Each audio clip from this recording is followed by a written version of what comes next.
शाम तक ईवीएम में बंद ये बटन ये तय करेगा कि बिहार की सियासत की अगली सुबह किसके नाम होगी। आज बिहार विधानसभा क्षेत्र में पहले फेज का मतदान हो रहा है, लेकिन आज हम खास तौर पर बात करने वाले हैं मोकामा की। आपको याद होगा 30 अक्टूबर को आरजेडी समर्थक दुलार चंद यादव की हत्या कर दी जाती है।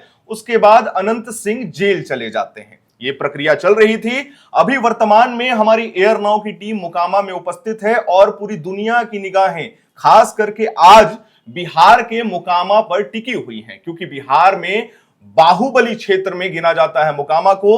वर्तमान पूर्व में जो घटना हुआ उसके बाद अभी क्या अपडेट्स है, क्या क्या दिक्कतें हो रही हैं, लोग ईवीएम पे वोट दे पा रहे हैं या नहीं दे पा रहे हैं, कितनी संख्या में लोग जा रहे हैं, ये तमाम तरीके के अपडेट्स हम आपको आज एयर नाउ पे देने वाले हैं। हमारे सहयोगी अभी इस वक्त मोकामा में उपस्थित है। उससे पहले हम आपको ये बता दें कि मोकामा में टोटल 343 मतदान केंद्र हैं और अभी की जो सबसे बड़ी खबर है वो ये है कि मोकामा के बूथ नंबर 303 में ईवीएम जो है वो खराब हो गया है, काम नहीं कर रहा है। लगातार ये शिकायतें आ रही हैं कि वहां पे बहुत सारा ईवीएम काम नहीं कर रहा है। इसी पर बातचीत करने के लिए आज हमारे साथ मौजूद हैं हमारे सहयोगी शैलेंद्र जी। शैलेंद्र जी, मेरा सबसे पहला सवाल होगा, ये जो त्रिकोणीय भिड़ंत है, पीयूष प्रियदर्शी पहले लाइमलाइट में नहीं थे, लेकिन 30 अक्टूबर को जो होता है उसके बाद अचानक से फेज बन जाते हैं। वीणा देवी सूरजभान सिंह जी की जो पत्नी है, अनंत सिंह अभी जेल में है, लेकिन उनका जो टीम है वो पुरजोर उनका समर्थन कर रहा है। ललन सिंह खुले मंच से उनका समर्थन कर रहे हैं।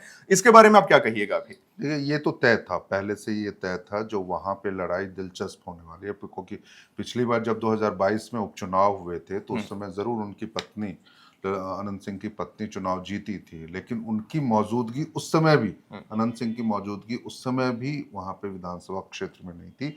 तो ऐसे में जो 30 अक्टूबर की घटना हुई है जिसमें दुलारचंद यादव की हत्या हो जाती है, क्योंकि पुलिस का ये कहना है जो दुलारचंद यादव की हत्या हुई है और उसके ही आरोप में मुख्य आरोपी बनाया गया अनंत सिंह को, तो ये तो तय था जो माहौल तो वहां बिगड़ेगा और वो चीजें नजर भी आज मतदान केंद्रों पे दिख भी रही है। कुछ एक मतदान केंद्रों पे धीमा मतदान हो रहा है, ये भी एक शिकायतें आ रही हैं, खासकर 234 मतदान केंद्र संख्या जो है वहाँ पे धीमी शिकायत है। आपने बताया जो 303 में जो है ईवीएम खराब है, तो ये 343 मतदान केंद्रों पे जब बूथ मतदान आज हो रहा है तो जरूर है ये छोटी छोटी शिकायतें आएंगी, लेकिन उससे भी ज्यादा दिलचस्प ये है देखना जो क्या प्रशासन पूरी तरह से तैयार है। जितनी बड़ी संख्या में मतदाताओं का निकलना होगा यहाँ पर, वो उसके लिए आप तैयार हैं या नहीं है, क्योंकि यदि आप धीमी मतदान की प्रक्रिया होती है तो इसका मतलब ये होगा जो लोग मतदान केंद्रों पे पहुंच रहे हैं उनके साथ उनका वेटिंग टाइम बढ़ जाएगा मतदान केंद्रों पर। अभी सर्दियों का मौसम जरूर है, सर्दियां हैं भी थोड़ी थोड़ी, लेकिन जैसे जैसे धूप चढ़ेगा, मतलब 11-12 बजे के बाद आपके मुश्किलें बढ़ती जाएंगी यदि आप धूप में, क्योंकि मतदान केंद्रों पे कहीं भी उनके वेटिंग का वैसा कुछ है नहीं। तो ये एक बड़ी बात है। देखिए, अभी एक खबर हमारे पास आ रही है जो बसवंचक ग्राम के पास 2 गुटों में झड़प, ये वही गांव है जहां पे दुलारचंद यादव की घटना, जो घटना हुई थी 30 अक्टूबर को, वहीं पे ये उनकी हत्या हो गई थी। तो उसी गांव में अब भी तनाव बरकरार है और आज भी 2 गुटों में यदि झड़प हो रही है मतदान के दिन, तो आप समझ सकते हैं जो कितना माहौल वहां का तनावपूर्ण है। और इसको रोकने के लिए यदि प्रशासन ने कोई व्यवस्था नहीं की और आज भी ये घटना यदि वहां हो रही है तो प्रशासन की व्यवस्था पर तो वीणा देवी का भी एक बयान आया है। वीणा देवी ये कह रही हैं कि बिना डर और झिझक के आप वोट डालिए। ठीक है, आरजेडी तो कह रहा है, लेकिन आपने अभी एक बहुत अच्छा पॉइंट कहा कि जो लोग निकल रहे हैं ठंड के मौसम में वो काफी संख्या उनकी कम है। तो क्या ये ठंड की वजह से है या फिर ललन सिंह का वो बयान जो वायरल हो रहा था उसकी वजह से? देखिए, ये दोनों चीजें हैं। निश्चित रूप से प्रशासन के लिए वो बड़ी चुनौती है। ललन सिंह का बयान हवा में दिया हुआ, अपने कार्यकर्ताओं को, अपने समर्थकों को मोटिवेट करने के लिए दिया गया बयान नहीं था। वो कहीं ना कहीं उनको अब इस बात का डर है जो घटना हुई है 30 अक्टूबर को दुलारचंद यादव की हत्या के बाद, उसके बाद क्या उनके जो समर्थक हैं या फिर जो उनके अगेंस्ट में जो मतलब कि जो भी वोटर्स हो सकते हैं संभावित रूप से, जैसे जनसुराज वाले हो गए, जनसुराज का, हाँ, पीयूष प्रियदर्शी के समर्थक हो, चाहे आरजेडी की जो वीणा देवी है, सूरजभान सिंह की पत्नी, उनके समर्थक हो सकते हैं या उनके मतदाता हो सकते हैं। तो उनकी कोशिश तो यही होगी जो वो मतदान केंद्रों तक ना पहुंचे, ताकि मतदान का जो आंकड़ा है वो कम रहे और उसका फायदा अनंत सिंह को मिल सके। और ये एक बड़ा चैलेंज इसलिए भी कह रहा है ना, जो ललन सिंह सिर्फ जदयू के नेता भर नहीं है, वो केंद्रीय मंत्री भी है, पूर्व राष्ट्रीय अध्यक्ष भी रह चुके हैं और सबसे करीबी माने जाते हैं आज की डेट में अनंत सिंह के, नीतीश कुमार के जो पार्टी अध्यक्ष हैं और मुख्यमंत्री हैं। तो ऐसे में यदि उनके इशारे पे यदि मतदान प्रक्रिया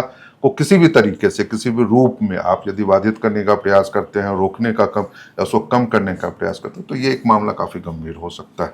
इसलिए ये वीणा देवी का यदि ये बयान आता है जो बिना डर और झिझक के वोट डाले, ये बयान भर नहीं है, ये कहीं ना कहीं एक चेतावनी भी है और एक शिकायत भी है, जो आखिर लोगों को ये बोलना क्यों पड़ रहा है, जो आप बिना डर और झिझक के वोट डालें, बोलना क्यों पड़ रहा है। क्योंकि इलेक्शन कमीशन ने इसके लिए क्या तैयारी की, देखिए एक खबर और आ रही है अभी ललन सिंह के हवाले से, जो मेरे वीडियो से छेड़छाड़ की गई, जो मेरे खिलाफ प्राथमिकी दर्ज की गई, जो जिस वीडियो की चर्चा भी हम लोग कर, जो वायरल वीडियो था, जो वायरल हुआ भी है, जिसमें वो कह रहे हैं जो आप बाहर निकलने मत दीजिए उन लोगों को। अब उस वीडियो को लेकर के वो कह रहे हैं जो उस वीडियो के साथ छेड़छाड़ हुई। भैया कैसे छेड़छाड़ हो सकती है? जो चीजें रॉ में हैं, जो चीजें पब्लिक फोरम पे हैं, उस वीडियो के साथ कैसे छेड़छाड़ होगी? और नहीं तो वो तो ये कह रहे हैं कि मेरे वीडियो का कुछ हिस्सा ही चलाया गया है, ऐसा भी है क्या? तो उनके पास है अपना पूरा वीडियो, तो वो जारी कर दे वो अपना वीडियो, उससे तो पता चल जाएगा ना जो सच क्या है, दूध का दूध और पानी का पानी क्या है। तो खैर देखिए वो उनका बयान है, हम उनके बयानों का मतलब कि कह सकते हैं उस पर कोई कमेंट नहीं कर सकते, लेकिन जिस तरीके से वो कही गई है बातें, वीडियो से छेड़छाड़ की गई है, मेरे खिलाफ दर्ज प्राथमिकी निराधार है, तो ये तो गलत है। क्योंकि यदि आप 40 गाड़ियों के साथ 50 गाड़ियों के साथ आप चुनाव प्रचार करते हैं और आपके खिलाफ FIR होता है, तो फिर आप कल भी ये कह सकते हैं जो नहीं हम तो सिर्फ 5 ही गाड़ियों में थे, बाकी समर्थक जो थे वो अपनी गाड़ियां लेके आ गए। तो कहने को तो बयान आप कुछ भी आज की डेट में दे सकते हैं, लेकिन एग्जैक्टली सच्चाई क्या है वो तो नेता बेहतर जाने और इलेक्शन कमीशन बेहतर जाने, जो वो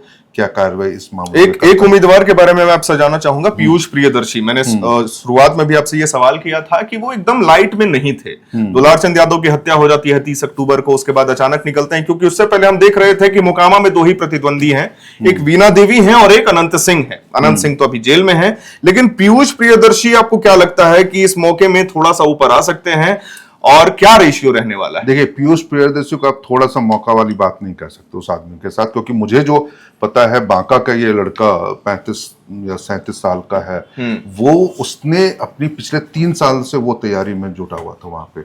और यदि आपको याद है, हमारे बहुत सारे दर्शकों को भी पता है, जो पीयूष प्रियदर्शी राजद के उम्मीदवार के रूप में तगड़ा दावेदार था। ठीक है, यदि सूरजभान सिंह अपनी पत्नी वीणा देवी के साथ राजद में शामिल नहीं होते तो टिकट उन्हीं का था, तब तय माना जा रहा था जो पीयूष प्रियदर्शी को टिकट मिले। और इसकी कोशिश भी दुलारचंद यादव के तरीके से हो रही थी, क्योंकि ये कहा जाता है जो दुलारचंद यादव का करीबी या फिर उनका जो वो है, उनका रिश्ता जो था वो तेजस्वी यादव और उससे पहले उनके पिता लालू यादव के साथ बहुत करीबी रहा है। तो कोशिश यही थी जो पीयूष प्रियदर्शी को राजद का टिकट मिल जाए।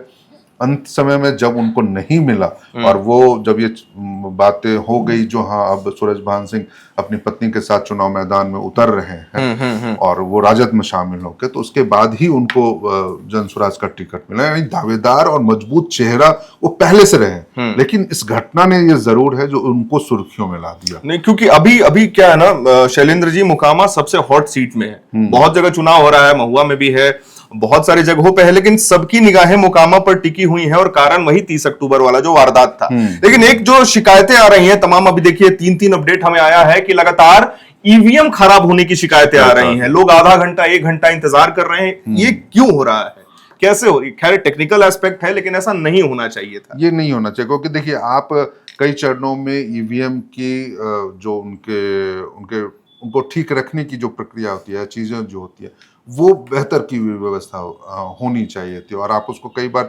चेकिंग के माध्यम से भी आप उनको वहां पे पहुंचाते हैं। लेकिन यदि है तो ये देखना होगा जो जिस मतदान केंद्रों पे ये शिकायत आ रही, चाहे मतदान धीमी का प्रतिशत का हो या मतदान धीमा हो रहा है या फिर जहाँ पे ईवीएम खराब, वो क्या किसी पार्टी विशेष बाहरी दबाव के से तो नहीं हो रहा, पार्टी विशेष के वो पे तो नहीं है जो हाँ आपकी हालत वहां पे पतली थी तो आपने ये प्रक्रिया अपना ली। जहां पर आपका पोजीशन ठीक होना होता है वहां पे फिर आपका मतदान प्रतिशत बेहतर रहेगा या वहां पे कोई शिकायत नहीं आती। तो ये चीजें हैं जिसको आयोग को ध्यान रखना चाहिए था, लेकिन अब देखते हैं शाम तक, अभी तो मतदान खैर चल ही रहा है। टाल क्षेत्र वाला जो एरिया है वो काफी रेड जोन वाला एरिया माना जा रहा है। बिल्कुल। और वहां पे भी ये हमें खबरें आ रही हैं कि वोटिंग परसेंटेज के लिए लोग बहुत कम निकल रहे हैं।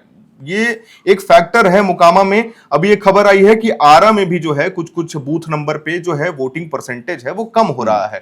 तो इसका क्या रीजन है, क्या कारण है? या ये रीजन हो सकता है कि छठ में जो लोग आए थे बिहार में छठ मनाने के लिए, उसके बाद 6 तारीख के मतदान में वो लोग नहीं रुक पाए। ये कहा जा रहा है कि बूथ में जो है वो भीड़ कम दिखाई दे रही है। नहीं, ऐसा भी हम लोग उस लाइन पे नहीं पहुंच सकते हैं, क्योंकि देखिए ये एक जो चीजें हैं ना, जो ये अलग बात है जो वापस गए हैं लोग, ऐसा नहीं है जो वापस नहीं गए हैं वापस, लेकिन बावजूद इसके लगभग यदि आप उनको 100% के हिसाब में आप करेंगे तो कम से कम अभी भी 60 से 65% लोग बिहार में रुके हुए हैं जिनको ये इस चुनाव में भाग लेना है। और खासकर जो जिस इलाके की बातें हम लोग कह रहे हैं, तो आरा की बात आप कह लीजिए, अभी हम लोग मोकामा की चर्चा कर रहे थे, तो निश्चित रूप से देखिए अभी क्या है ना, एक तो बहुत लोगों में ये रहता है जो चलो सुबह घर का काम हम निपटा लेते हैं और फिर हम वोट करने जाएंगे, ओके। और कुछ जगहों पे लोग सुबह सुबह समझते हैं जो जल्दी से करके आ जाएंगे, खाली रहता है, तो मुझे लगता है जो थोड़ा थोड़ा, और दूसरी दहशत वाली बात भी है मोकामा के इलाकों में, दहशत वाली बात ये देखना चाह रहे हैं जो लोग निकल रहे हैं या नहीं निकल रहे हैं, उनके बातों का, किसी की भी बातों का, किसी ने कुछ अपील किया, किसी ने कुछ कहा, उनकी बातों का कोई असर हुआ है या नहीं, यानी कि कोई बाहरी दबाव तो नहीं है। हाँ, लोगों में एक वो चीजों जरूर है। देखिए अभी एक मैं फिगर बता दूं, जो इलेक्शन कमीशन ऑफ इंडिया का अभी उन्होंने फिगर जारी किया, जो पहले 2 घंटे में बिहार में अब तक 13.13% मतदान हो चुका है अभी तक। ठीक है, ये काफी एक अच्छा साइन है। यदि आप 13% मतदान पहले 2 घंटे में होता है, यानी कि 10 बजे से पहले, बिल्कुल, तो काफी बेहतर है। अभी जिस मोकामा की चर्चा हम लोग कर रहे हैं उसमें देखिए वो पटना जिले में आता है, और पटना में अभी तक 11.002% मतदान हो चुका है। और इसमें भी दिलचस्प है, जो आप मोकामा की बात कह रहे थे, जो मोकामा में 13% मतदान है, यानी टोटल जितना बिहार में मतदान हुआ है उतना ही प्रतिशत अभी मोकामा में भी है। तो अच्छा फिगर है 13%। शुरुआती 2 घंटे में यदि आ रहा है तो ये तो ठीक है, लेकिन अब देखना है जो 9 से 11, ये भी मुझे लगता है जो ठीक ठाक रहेगा। 10 से 12% मतदान इस 2 घंटे में भी होंगे। उसके बाद जो 11 के बाद 11 से 1 और 3 के बीच में मतदाता निकल करके बाहर आ रहे हैं या नहीं आते हैं, उनके प्रति उनका क्या रिएक्शन आता है, फिर उनका रुझान क्या आ रहा है, तो उससे फिर ये पता चलेगा जो और कितने हैं। बिल्कुल। तो जैसा कि आपने सुना, हमने परसेंटेज बताया, फिगर्स बताया कि कितना परसेंटेज ऑफ वोटिंग मोकामा में हुई है। सर ने कहा कि अभी 13% वोटिंग है, और ये देखना दिलचस्प होगा कि 12-1 बजे के बाद का जो फिगर है वो क्या है। मैं आपको एक बार पढ़ के बता देता हूं जिलों का। बेगूसराय में 14.60% है, भोजपुर में 13% है, बक्सर में 13.28% है, दरभंगा 12%, गोपालगंज 13% ऑफ वोटिंग हो चुकी है, खगड़िया 14%, लखीसराय 7%, मिरपुरा 13%, मुंगेर 13%, मुजफ्फरपुर 14%, नालंदा 12%, पटना 11.22%। आप देख लीजिए, सहरसा 15%, समस्तीपुर 12%। तो आप देख रहे हैं, सर ने भी कहा कि अभी 11 बजे तक वोटिंग परसेंटेज अच्छा रहेगा, लेकिन दिलचस्प ये होगा खासकर मोकामा में कि 12 से 1 बजे के बाद जो वोटिंग परसेंटेज है वो किस तरीके से है, लोग आ रहे हैं या नहीं आ रहे हैं। एक आपको और देना होगा तारापुर का। तारापुर में 15.08% की जो वोटिंग है वो हो चुकी है, तो ये भी बहुत अच्छा है। तारापुर आपको याद होगा, सम्राट चौधरी वहां से उम्मीदवार हैं, पुरजोर अपना कह सकते हैं कि ताकत लगा करके तारापुर से उतरे हुए हैं, तो वहां पे भी वोटिंग परसेंटेज बहुत अच्छा है। बाकी हमारे सहयोगी इस वक्त अभी मोकामा में हैं, कुछ ही देर में हमें अपडेट्स भी मिलेगा मोकामा से, हम आपको अपने चैनल एयर नाउ के माध्यम से देते रहेंगे। आज के मतदान का पल पल का अपडेट आपको एयर नाउ के माध्यम से मिलेगा। हमारे साथ शैलेंद्र जी यहाँ पे उपस्थित रहेंगे, तमाम तरीके के गेस्ट भी आपको देखने को मिलेंगे। वीडियो को लाइक करिएगा, शेयर करिएगा, हमारे चैनल को सब्सक्राइब करिएगा और देखते रहिएगा एयर नाउ।